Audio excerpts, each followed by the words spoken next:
एक प्रश्न में कोई निर्णय लेता हूँ लेकिन उस पर ज्यादा देर कायम नहीं रह पाता हूँ या उस पर कुछ कर नहीं पाता हूँ, या कोई मैं संकल्प लेता हूँ 2-3 दिन करता हूँ, बाद में वापस वो ऊर्जा खत्म हो जाती है। इस तरह अलग अलग शब्द हो सकते हैं, लेकिन प्रश्न कुल मिलाकर ये था कि हम अपनी संकल्प पर कायम नहीं रह पाते हैं, थोड़े दिन में वापस वो सब ऊर्जा खत्म हो जाती है, वो संकल्प टूट जाता है और सामान्य हो जाते हैं। आज इसी प्रश्न पे ही ज्यादा चर्चा करते हैं कि मैं कैसे अपने आप को मजबूत बना के रख सकूं, कैसे अपने आप को संकल्पित बना के रख सकूं, कैसे मैं उस बड़े इरादे के लिए अपने आप को कायम रख सकूं। यहाँ पर मैं सबसे पहली बात जो इस विषय में कहना चाहूंगा वो ये है कि ये प्रश्न आना ये बहुत बड़ी अच्छी घटना है। अन्यथा लोग तो शांत होके बैठ जाते हैं, उनके मन में कोई वापस वो इच्छा भी पैदा नहीं होती कि हम ऐसा कुछ कर पाए। तो कम से कम एक प्यास तो जगी है, और प्यास का जगना बड़ा ही शुभ संकेत होता है। किसी भी विषय में प्यास जब जगती है तो पानी भी मिल जाता है, समाधान भी मिल जाता है। और प्यास जितनी तीव्र होती है उतनी ही पानी मिलने की संभावना बढ़ जाती है। कभी याद करें बहुत तेज प्यास लग रही है, कभी याद करें बहुत तेज भूख लग रही है। तो एक सामान्य प्यास होती है और एक तेज प्यास होती है, तो दोनों स्थितियों में पानी मिलने की संभावना कौन सी वाले में ज्यादा रहती है? तो हमको पता है कि हम जब तीव्र प्यास होती है तो पानी हम कहीं ना कहीं से ले लेते हैं, खोज लेते हैं, पा लेते हैं। तो मैं तो सबसे पहला जो आपको सलाह देना चाहूंगा वो यही देना चाहूंगा कि इस प्यास को बढ़ा लें, इतनी बढ़ा लें, इतनी बढ़ा लें, इतनी बढ़ा लें कि अपने आप समाधान मिल जाएगा। ये प्यास ही इसका समाधान है कि ऐसी एक तीव्र इच्छा भर लेना कि अब तो मेरा जो संकल्प हो गया उस पर मैं अड़िग रहूंगा, अड़िग रहना है। ये तीव्र इच्छा ही इस इच्छा को पूरी करेगा। और ये बड़ी अच्छी बात है, जिन साथियों को ने सवाल पूछा है उनको तो मैं बहुत बहुत बधाई देना चाहता हूँ, और जिन्होंने नहीं पूछा है अगर उनके भी मन में सवाल हो तो उनको सबसे पहली सलाह यही है कि इस इच्छा को और बढ़ाते जाओ। दूसरा इस विषय पे जो बात है, ऐसा क्यों होता है, क्यों हो जाता है कि हम कोई संकल्प लेते हैं, हम कोई निर्णय लेते हैं, हम कोई शुरुआत करते हैं और बाद में जाके वो मन जो है कमजोर पड़ जाता है। एक तरह से उसको यूं कह सकते हैं, मन कमजोर क्यों पड़ जाता है? इसके पीछे एक बहुत बड़ा मनोविज्ञान है। मन कमजोर इसलिए पड़ता है क्योंकि हमने जो संकल्प लिया है, हमने जो निर्णय लिया है, हमने जो सोचा है, उसको हमने बहुत मामूली घटना माना कि मैंने जो सोचा है उससे मेरे जीवन में थोड़ा सा फर्क पड़ सकता है। उसको ज्यादा महत्वपूर्ण नहीं माना। अगर ज्यादा महत्वपूर्ण माना होता तो वो स्थिति ना आती।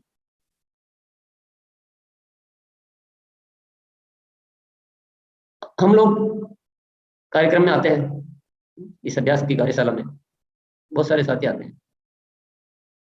जिन्होंने बहुत महत्वपूर्ण मान लिया वो निरंतर आते हैं, एकदम ठीक टाइम पर आके। जिन्होंने थोड़ा थोड़ा महत्वपूर्ण माना वो थोड़ा बहुत हल्का फुल्का लेट होता तो चल जाता है, उनके मन को स्वीकार है कि कोई बात नहीं। और जो और भी कम महत्वपूर्ण मानते हैं वो किसी दिन आ जाते हैं, किसी दिन नहीं आते हैं। और जो बिल्कुल ही फालतू मानते हैं वो एक दिन आके देखते हैं, बोलते हैं क्या बकवास, इसमें क्यों समय गंवाना। तो ये कंटिन्यूटी, ये निरंतरता किस पे निर्भर है?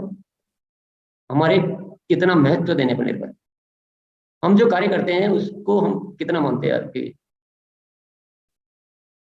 चलो थोड़ी सी है, सेल करनी है थोड़ा सा, तो क्या होगा, मेरी सेल थोड़ी कम होगी तो क्या फर्क पड़ेगा,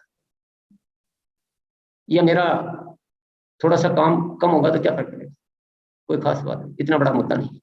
तो मन क्या कहता है, ठीक है जरूरी तो है पर इतना बड़ा मुद्दा नहीं, कर लिया तो ठीक है, नहीं किया तो ठीक है।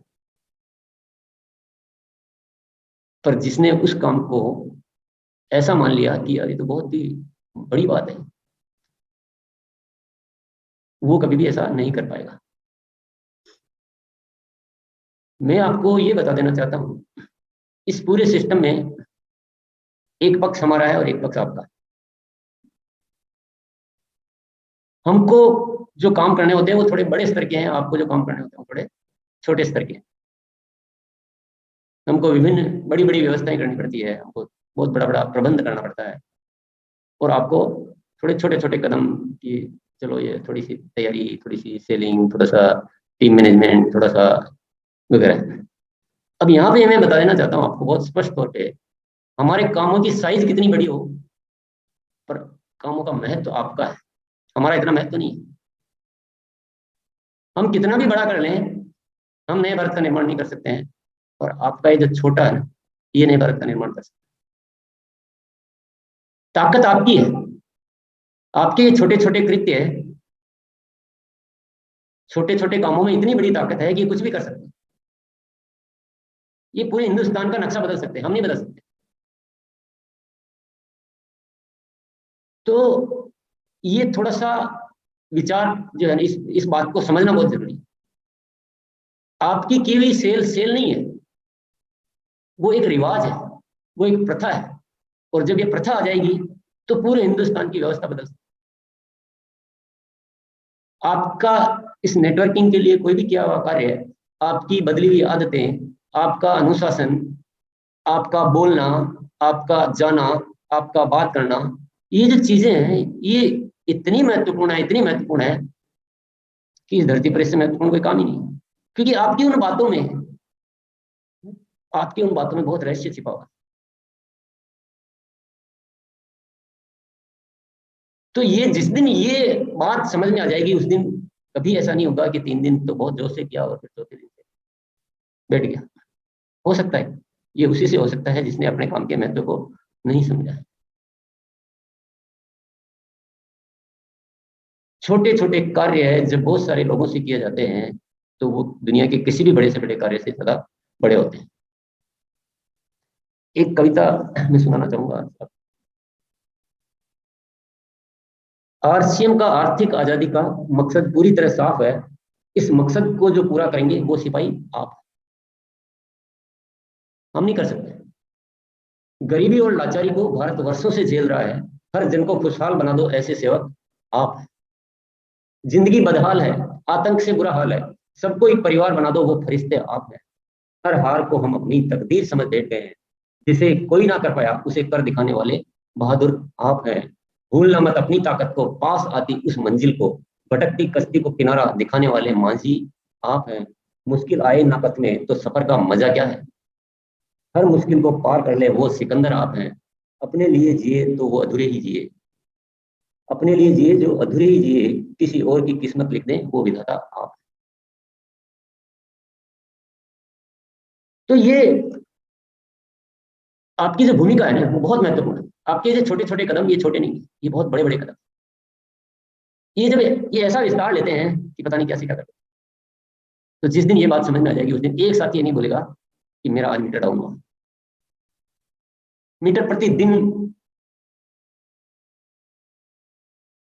हमारा मन क्यों नहीं ऐसा होता है कि किसी दिन कमजोर पड़ जाता है, या किसी दिन और चीज में रुचि आने लग जाती है, या क्यों? क्योंकि मुझे पता है कि मेरे ये कृत्य कितने महत्वपूर्ण है। तो मेरे जब मुझे ऐसा लग रहा है कि मेरे महत्वपूर्ण है, तो मेरे से तो ज्यादा आपके तो बहुत ज्यादा महत्वपूर्ण है। मेरी तो सीमा है, मैं उस सीमा से कुछ ज्यादा नहीं कर सकता हूँ, और आप ऐसे नहीं। तो ये दूसरा जो पॉइंट है जो मैं आपसे डिस्कस करना चाह रहा हूँ, कि अपने काम के महत्व को समझें, अपने महत्व को समझें, अपने होने के महत्व को समझें, और आपके जो ये इरादे हैं, इनकी विशालता है ना, उसको समझें। तो वो कभी भी नहीं होगा, हो ही नहीं सकता। अब आते हैं तीसरी बात पर। ये कब होता है कि, एक साथी ने तो प्रश्न में ये भी शब्द इस्तेमाल किए थे कि मैं एक दिन सोचता हूँ, 2 दिन करता हूँ, तीसरे दिन टाइम टाइम फिक्स हो जाता हूँ। ये टाइम टाइम फिक्स कब होता है? ये जब अंतराल आता है। अंतराल बहुत खराब है।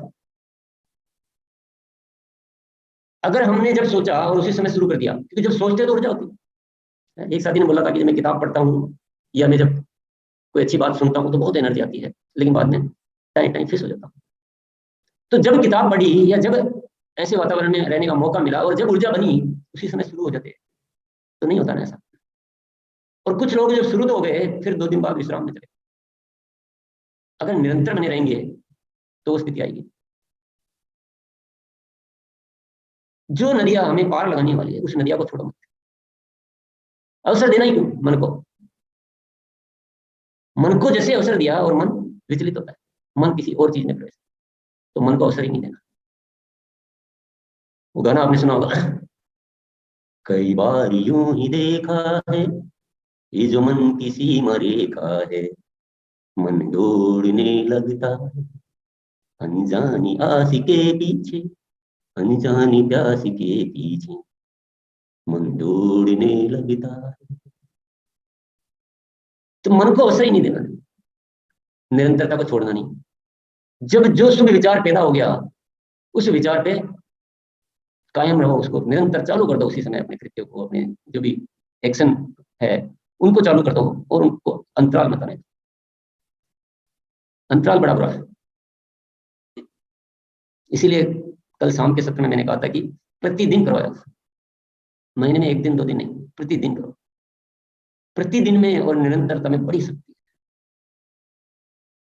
तो तीसरा बिंदु भी हम क्लियर हो गए होंगे कि जो भी हमारे निर्णय, जो भी संकल्प है, उसपे जैसे ही वो अच्छा लगता है, जैसे एनर्जी आती है, उसी समय चालू करो। आज कुछ अच्छा लग रहा है, कोई बात आ रही मन में, तो तुरंत अभी जैसे ही हम फ्री हुए और आप अपना प्लानिंग नोट करो डायरी में और शुरू कर दो। तो अभी जो शुरुआत होगी ना, जब ताकत पैदा होती है, उस समय जो शुरुआत होगी वो श्रेष्ठ शुरुआत। अब आप सोचो कि चलो आज तो बहुत अच्छा लगा, बस 3 दिन बाद में शुरू करूंगा, अभी मैं थोड़ा सा इसको निपटा लेता हूँ, उसको निपटा लेता हूँ, अभी तो आज ही तो सुना है, क्या जल्दी है।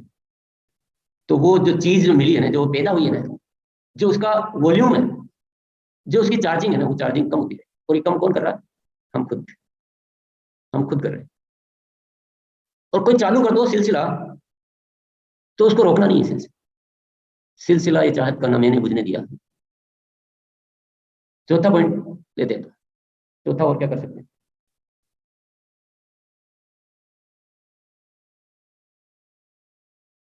इस कार्यशाला में निरंतर आते रहे। अगर आपको कुछ अच्छी लग रही हो, तो कुछ अंदर का जागृत होता हुआ नजर आ रहा हो, तो ये इतनी धार तो कुल्हाड़ी को देनी ही पड़ेगी। जीवन को श्रेष्ठ बनाना, जीवन का सर्वांगीण उपयोग करना, जो ऊपर वाले ने हमें दिया है उसका उपयोग करना है, तो इतनी धार तो रोज लगानी पड़ेगी। जो इसको फालतू समझेंगे, अपना अपना निर्णय है। मैं तो सिर्फ अपने अनुभव के आधार पर कहता हूं, जीवन में इतना समय प्रतिदिन अपने स्वयं निर्माण के लिए देना, इससे बड़ी समझदारी का कोई काम हो नहीं सकता। ये एक पक्ष को प्रबल नहीं करता है, ये जीवन के संपूर्ण पक्ष को प्रबल करता है।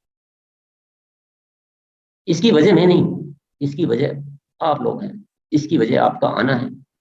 ये केवल अभ्यास की बात है। मैं नहीं भी होऊंगा तो भी अभ्यास उतना ही सार्थक होगा, केवल अभ्यास की वजह से। और ये अभ्यास बहुत जरूरी है। इस अभ्यास में जो निरंतर आते रहेंगे, तो निरंतर हमारी भीतरी शक्ति जागृत होगी। हम प्रतिदिन अपना विकास पाएंगे।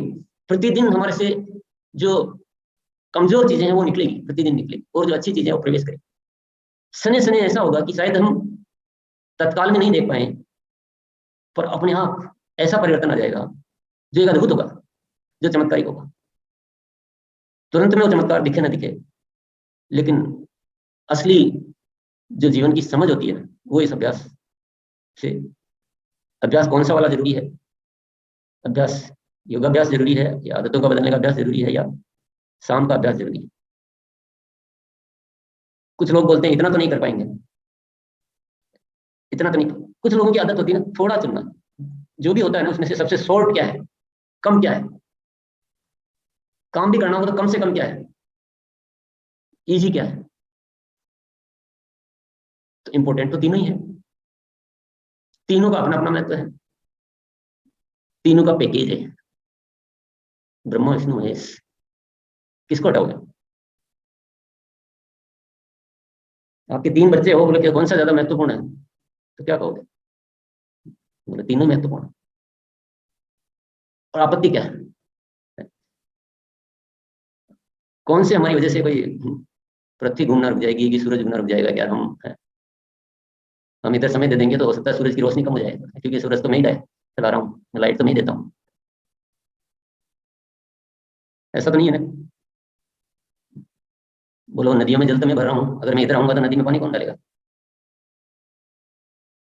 केवल आलस्य है, कमजोर निर्णय है। तो ये सब चीजें जो है ना, ये जिंदगी में नहीं रखनी है। तो एक पॉइंट ये हुआ कि निरंतर अभ्यास। तो 4 पॉइंट। पहले तो प्यास को बढ़ाना है।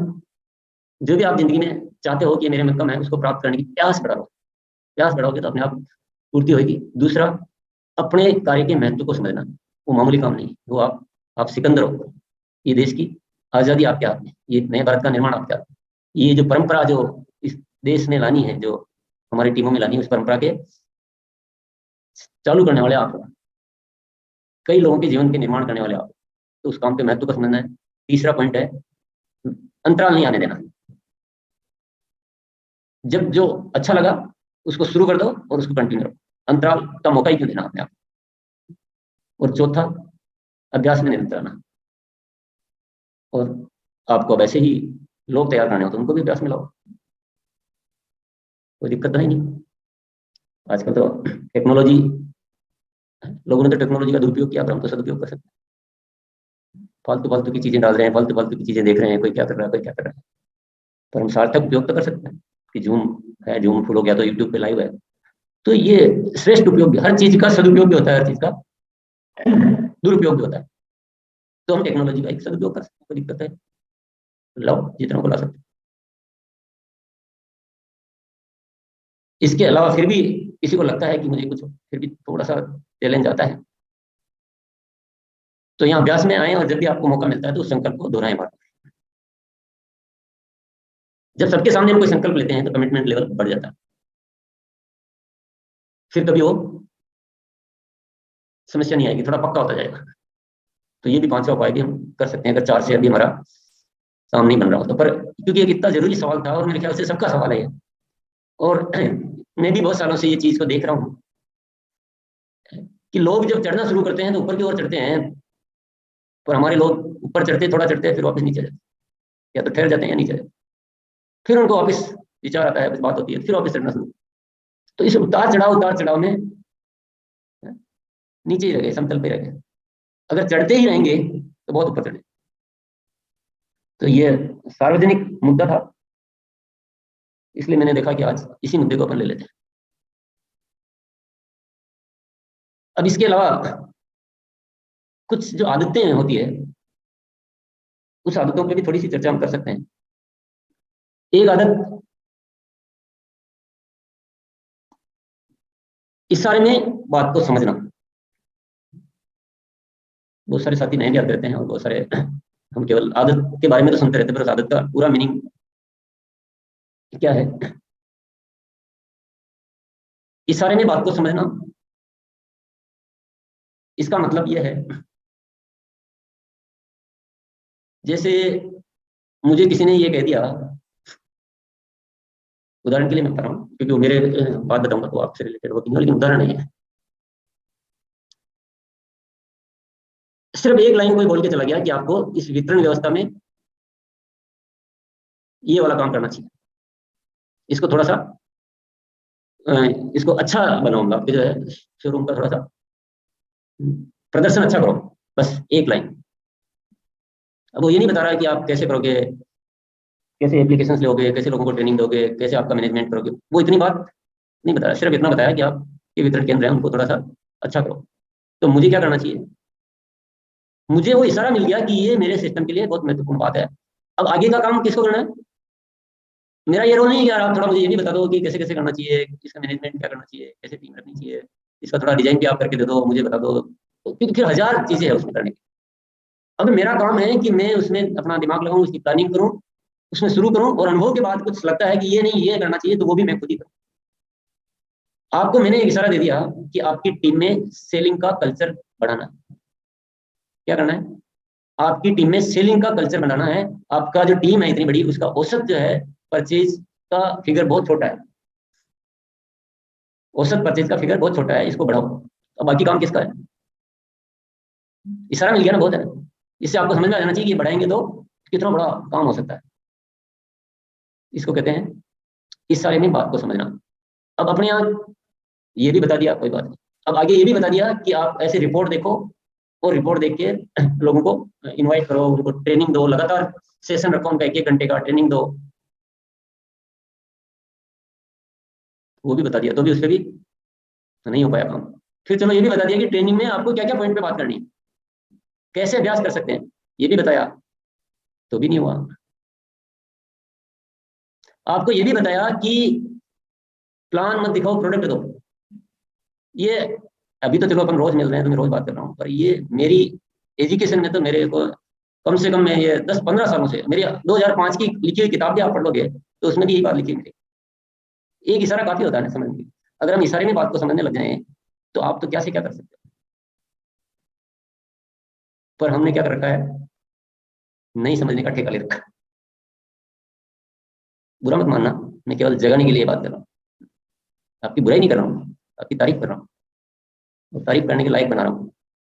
कभी कभी बात को समझाने के लिए इस भाषा में भी कहना पड़ जाता है, और बोलते बोलते इतना टाइम भी नहीं होता है कि मैं इस बात को ऐसे की बजाय ऐसे कहे, ऐसा उतना सोचने का मौका भी नहीं होता है।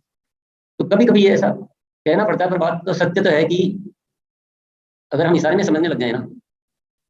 अच्छा चलो ये भी मान लेते हैं कि यार कुछ भगवान ने जो है दिमाग सबको अलग अलग स्तर का दिया है, किसी का तेज बुद्धि होता है, किसी का मध्यम होता है, किसी का कम बुद्धि भी होता है, किसी में किसी चीज में बहुत ज्यादा आईक्यू होता है, किसी में किसी चीज का होता है, किसी में किसी चीज का होता है। पर किसी में तो होता है, ऐसा थोड़ी कि समय नहीं होता है भाई। हम सब में अलग अलग किस्म का एक मस्तिष्क है, योग्यता है। जो योग्यता मोनालिसा में है वो बहुत सारी योग्यता है मेरे में नहीं है। जो योग्यता प्रकाश भैया में है वो हो सकता है हमें से वो सारा में नहीं होगी, लेकिन जो हमें है वो प्रकाश भैया में नहीं हो, ऐसा भी तो हो सकता है। जो मेरे में है वो आप में नहीं होगी, जो आप में है वो मेरे में नहीं होगी। पर सब में कुछ ना कुछ तो योग्यता होती है, और उस योग्यता को हम काम में लेने लगे हैं, तो हम भी इशारे में हर बात को समझ के अपने अपने तरीके से कुछ तो कर सकते हैं। आपके पास करने के लिए समुद्र है, मैं फिर वो बात करूंगा। हमारे पास करने के लिए तालाब है, पर आपके पास काम करने के लिए समुद्र है। हम फील्ड में नहीं जा सकते हैं, हमारा कोई वो नहीं कर सकते, हमारी सीमा है, पर आप असीमित हो। लेकिन इशारे में बात को समझ जाओ कि बस अब मेरा मामला है, और ऐसे ऐसे उसको अपने आप को एक्सपोज करो, और एनर्जी को निरंतर बना के रखो, तो बहुत कुछ हो सकता है, बहुत कुछ हो सकता है। फिर अपन एक आदत की बात करते हैं कि अपने कामों का मूल्यांकन करें।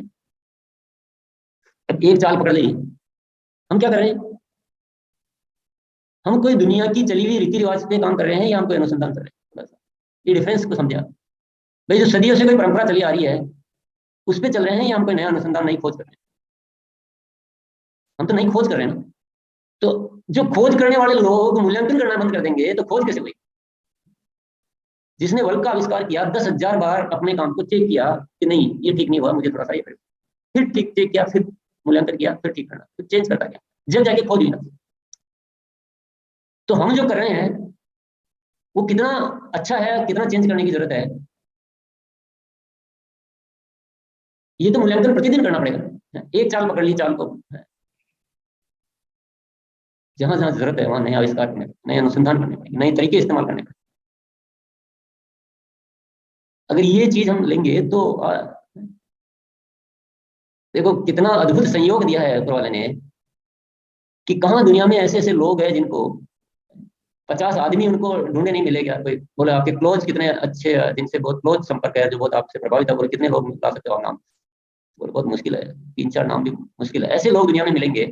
और कहाँ आप में से ऐसे ऐसे लोग हैं जिनके नीचे 1-1 लाख लोग, 50-50 हजार लोग आपको अस्तित्व ने दे दी। पर हमने क्या हुआ, हमने खोज करना बंद कर दिया। ऐसा थोड़ी रास्ता नहीं मिलेगा। अब जो इशारा मिलता है उसको भी नहीं समझना, खोज भी नहीं करना, अपनी बैटरी भी डाउन कर देना टाइम टाइम पर, तो ये आदतों से आविष्कार नहीं होते हैं। आविष्कार के लिए हमें खुद क्रिएटर खुद क्रिएटर बनना पड़ेगा।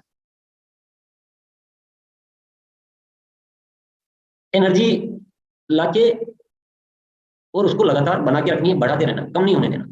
उसके सूत्र अपन ने आज कुछ विषय बात की है, चर्चा की है। उन सूत्रों को काम में लेंगे तो आपका कभी भी वो दिक्कत आएगी नहीं। अपने महत्व को समझते हुए इशारों में, मतलब मेरी क्या भूमिका है, मेरी क्या जिम्मेदारी है। एक प्रोजेक्ट बना के मिल गया, मान लो महिलाएं हैं, अभी आपको की सोल का एक प्रोजेक्ट मिला कि एक महिला है जिनके कैंप चलाना है, आपको तरीका बता दिया, आपको किट बना के दे दिया, कैसे काम करना हो दे दिया, उसके बाद बात खत्म। इतना इशारा बहुत होता है जीतने के लिए। उस इशारे को पकड़ो, फिर अपने आविष्कार करो, और प्रतिदिन जहां जरूरत लगती है अपने चेंज करो। कामों का मूल्यांकन करते जाओ कि आज ऐसे किया, इसमें इतना तो बहुत अच्छा पक्ष था पर इतना कमजोर पक्ष था, इसको थोड़ा सा बदलना है। और मूल्यांकन करो और रोज अनुसंधान करो, और ऐसा अनुसंधान करो किसी और से कम मत सोचना। ये बहुत गलत करते हैं हम लोग, बड़ा सोचने की आदत है। कभी किसी से कम नहीं सोचना चाहिए। जब सोचा ही कम तो ज्यादा तो होने से रहा। सोचो तो ज्यादा, तैयारी तो ज्यादा करो। सबसे ज्यादा सोचने में क्या बात है?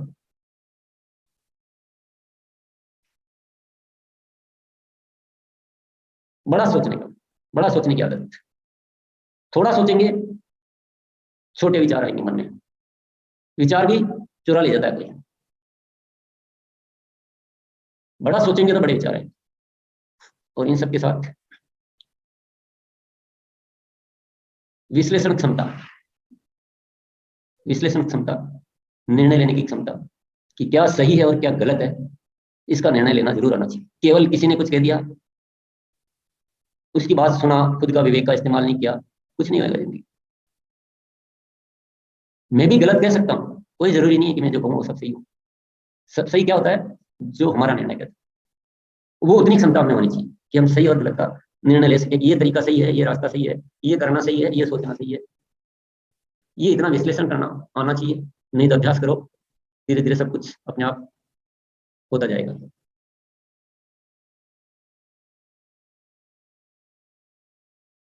तो मेरे ख्याल से हम सब लोग आज तैयार हो चुके हैं पूरी तरह से। एक नया संसार का निर्माण करना है।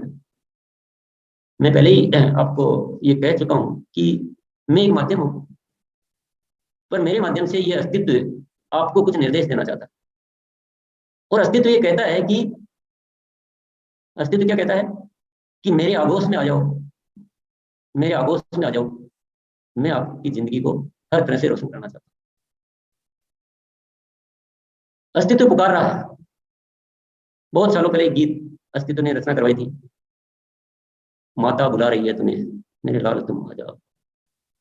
माता बुला रही तुम्हें, मेरे लाल तुम आ जाओ। गम छीन लूंगी सारे, गम छीन लूंगी सारे, मेरे पास तो तुम आओ। माता बुला रही तुम्हें, लाल तुम आ जाओ। ये इसका मतलब क्या है? माता कौन है? ये अस्तित्व है। ये अस्तित्व की पुकार है कि मेरे बच्चों, तुमको इस जीवन में कोई परेशानी उठाने की जरूरत नहीं है, और जब तुम परेशान होते हो तो मेरा दिल दुखता है, मेरा दिल में दर्द होता है। इसलिए आ जाओ, आगोश में आ जाओ। मैं तुम्हारे सारे गम, सारे दर्द, सारे रंजो गम मिटा दूंगी। तो वो जो इशारा है ना, उस इशारे को हमें समझना है, अपने महत्व को समझना है, इस अवसर को समझना है, और बहुत समझदारी से, बहुत समझदारी से, बहुत निश्चय के साथ इस यात्रा को जारी रखना है। और आप सब साथी ये तो समझ ही रहे होंगे कि ये जो समय देना, ये समय देना कितना जरूरी है। इसमें तो कोई अतिशयोक्ति किसी को नजर आती नहीं होगी। यहीं से तो हम बनते हैं, यहीं से तो हमें अपने आप की याद आती है कि मैं क्या हूं। यहीं से तो कुल्हाड़ी की धार लगती है। तो आज कुछ अच्छा सा निर्णय हम अपने जीवन के लिए लेंगे, और उस निर्णय को तत्काल से शुरू करेंगे और अनवरत जारी रखेंगे। तो आज के लिए इतना ही। बहुत बहुत धन्यवाद आप सभी को। आपकी वजह से ये सब कुछ हो पा रहा है। नहीं तो कितना ही अभ्यास के कार्यक्रम कर लो और सेना ही नहीं आए तो सेनापति क्या कर लेगा? और कितने अभ्यास के कार्यक्रम कर लो और कोई भी अपनी आदत ही बदले ही नहीं, बोले मुझे तो कुछ फर्क ही नहीं पड़ रहा है, 30 दिन हो गए, मैं तो कुछ नहीं कर पा रहा हूँ। पर आप लोग कितने अच्छे हैं कि आप आते हैं और अपने आप को परिवर्तन कर रहे हैं। शायद इतना जल्दी मेरे से भी नहीं होता, पर आप में से बहुत सारे साथी अपनी कमियों को दूर कर रहे हैं, अपने आप में बदलाव ला रहे हैं, और हर बात में बहुत ही अच्छा रिस्पॉन्स देने वाले आप लोग हैं। इसी की वजह से ये सब कुछ हो पा रहा है। तो ये जो भी होता है ना, उसका कारण आप लोग हैं, ये जरूर ध्यान में रखें। तो आप सभी को बहुत बहुत शुक्रिया, मुझे जीवन में बहुत कुछ देने के लिए। नहीं तो ये प्यासा प्यासा ही रह जाता। मेरी आदतों में बहुत सारा बदलाव आया आप लोगों की वजह से, इस अभ्यास में आने की वजह से। मुझे याद आती बहुत सारी गलतियां, पता नहीं क्या क्या, कोई बोलने का कोई खास ध्यान नहीं, बहुत सारी चिंताएं पालना, क्रोध करना, बहुत सारी कमियों का खजाना वो जो दूर हो रहा है। हालांकि अभी भी है कमियां तो ढेर सारी, पर जो सफाई हो रही है उस सारा श्रेय आपको, आपके आने से ये अभ्यास अनवरत जारी हो पा रहा है। और मेरा अनुभव ये कहता है कि ये निरंतर अभ्यास रहना चाहिए हमारी जिंदगी में, बहुत जरूरी। थोड़े दिन छोड़ूंगा और वापस वो बीमारी धीरे धीरे वापस आ जाएगी जैसे पहले आई थी। तो छोड़ने का काम ही नहीं, पकड़ के बैठ जाओ इसको।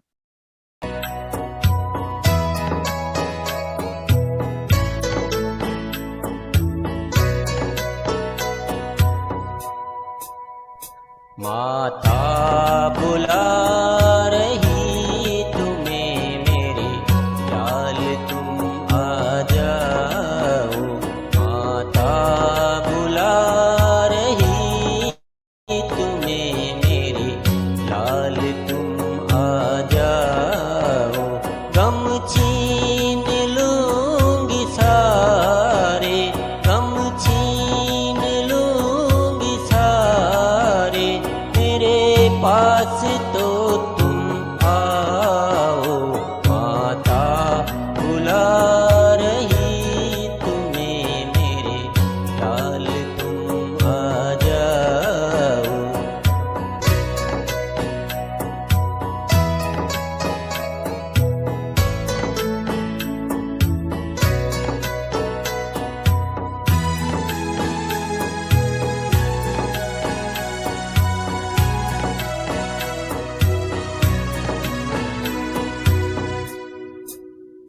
मैं आरसीएम बन आई हूँ तुम्हें अपना प्यार लुटाने को, अपने बच्चों के जीवन के सारे संताप मिटाने को। भरा खुशियों का समंदर, भरा खुशियों का समंदर, आंचल में मेरे आओ। माता बुला रही तुम्हें मेरे लाल, तुम आ जाओ।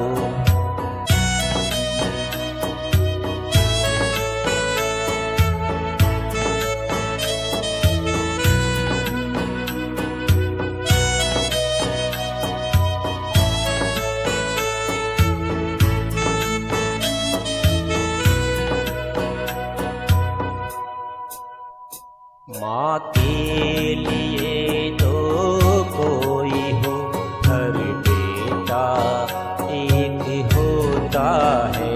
आपस में तुमको लड़ते देख माता का दिल भी रोता है।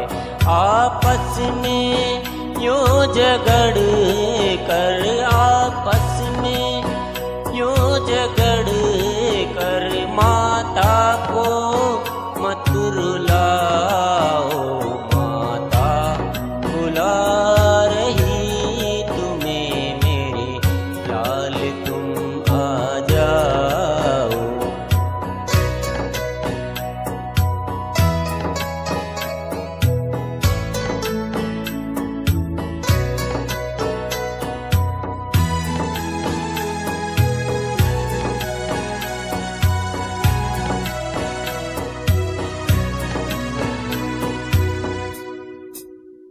माँ की सदा दुआ तुम्हें, बनो नेक और महान तुम। हर कर्म कुछ ऐसा करो, माँ के लिए बनो शान तुम। हो सच्चे मेरे लाल तो, हो सच्चे मेरे लाल तो, तुम बन के कुछ दिखा